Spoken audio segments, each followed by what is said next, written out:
Alright, bago natin ikabit yung balancer belt, timing belt, meron itong tensioner bearing, tsaka spring.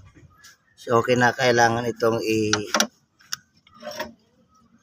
sikwatin itong spring niya para yung release bearing umangat. Kasi pag nakababa ito, hindi may papasok yung bagong timing belt. Kailangan nakaangat yung tensioner bearing. So, ilalak muna natin. Kasi itong tensioner bearing ang maghihigpit ng belt.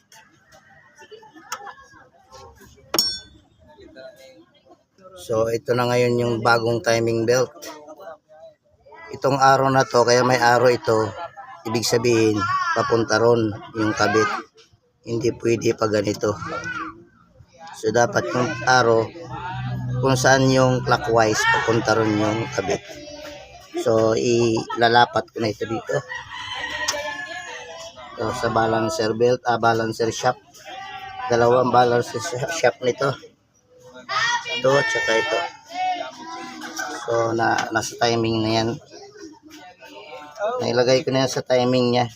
Timing mark. So, mamaya i-check ulit natin kung hindi gumalaw.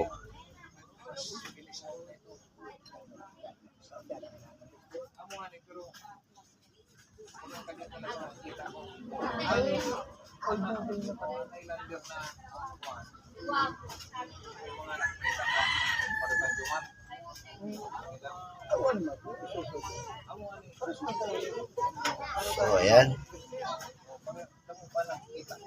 Ngayon ay gagamit ako ng mirror o salamin para silipin kung nasa timing. Hindi gumalaw yung timing. So, ayan. Nasa timing siya. Ito. Ayan, o. Dito rin. So, ang timing niya. Alright. Nakatapat din. Dito. Ito. Yan. Ito yung timing niya.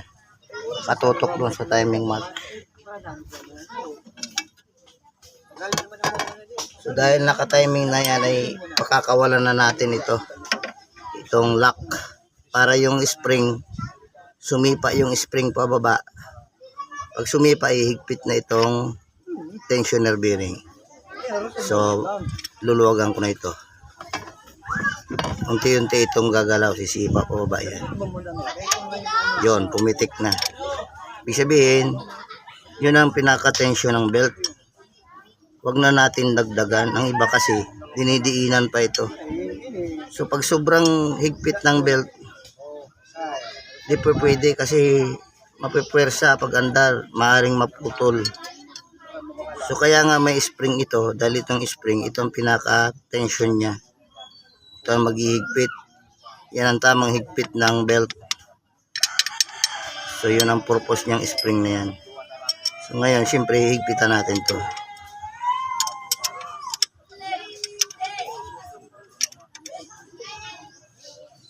Bali, dalawang tornilyo ito. Meron pa ito dito isa sa loob. So, gagamit ako ng sakit kasi malalim.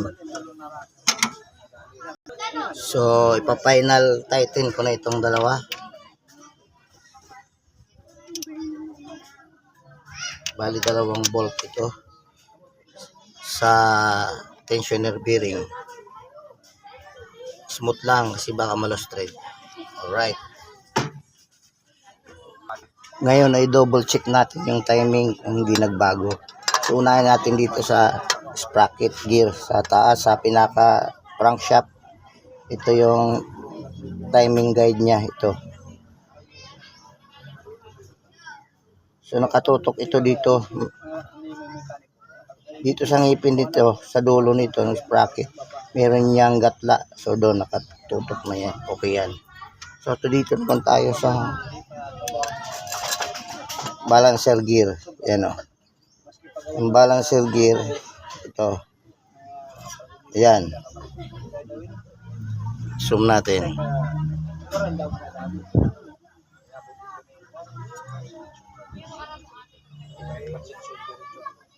Zoom natin.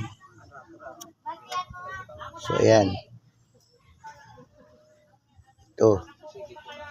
Nakatutok na siya dyan sa timing mark, saka sa gear. May marka. Dito naman tayo sa kabila. Balancer. So, ayun. Nakatutok din sa kanyang timing mark at sa gatla ng gear. Alright. So, yung tension, okay na ito. O, next, malaki na tayong timing belt.